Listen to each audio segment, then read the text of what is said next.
نظم دی چې باچا خبره واوره. زما د ډیر ځپلي کام باچا خبره واوره. زما د ډیر ځپلي کام باچا خبره واوره. د خپل بېوسه وطن بیا تا ته اختیار درکوو. واک د خپل کلي درکوو، خو د ښار درکوو. حقدار د بولو بیا په لاس کې اقتدار درکوو. د یو بدلون په صداقت لوی افتخار درکوو. درپسې زو روان یو لقب د سالار درکوو. رسۍ د عدل او انصاف تا ته د دار درکوو.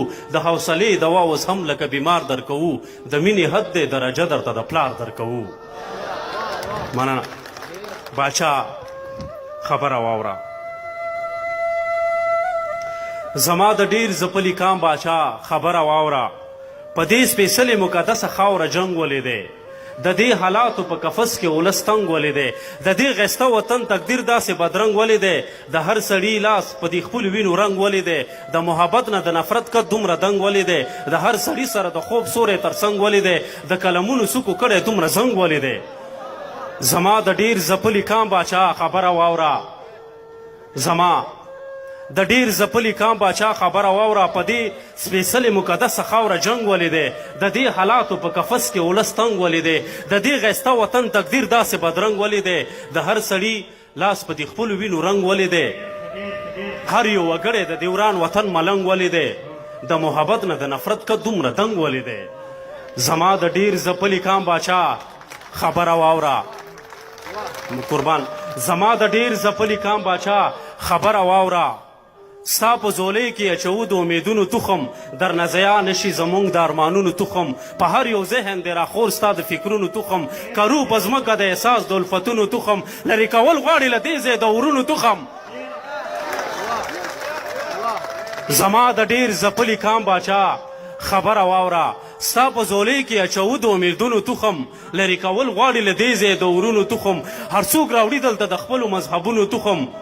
لاسو کې شین دولا د امن د سوالونو تخم. په هر یو فکر دی راخور ستا د فکرونو تخم. زما د ډیر ځپلي کام باچا خبره واوره. زما د ډیر ځپلي کام باچا خبره واوره.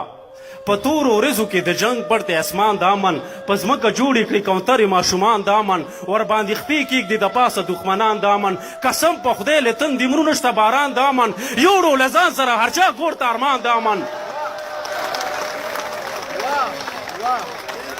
زما د ډیر ځپلي کام باچا خبره واوره.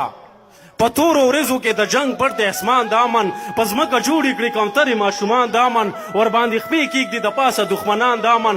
قسم په خدای یوړو له ځان سره هر چا ارمان د امن. کېږدي نومونه په بچو اوس افغانان د امن. ته ورته وکړه په غوږونو کې اذان د امن. زما د ډیر ځپلي کام باچا خبره واوره.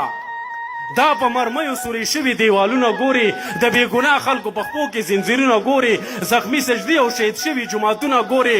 د خپل اولس په ډکو سترګو کې سوالونه ګوري.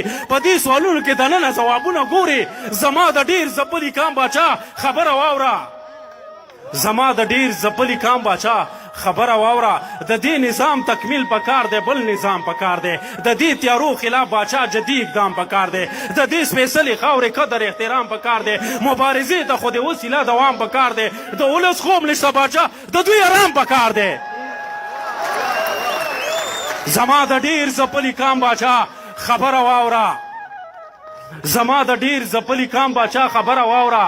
د دې وران شوي وطن درد خپل که احسان به دې وي. که چېرته لاړې د نجیب غوندې ارمان به دې وي. که چېرته لاړې د نجیب غوندې ارمان به دې وي. ډېره زیاته مننه. قربان مو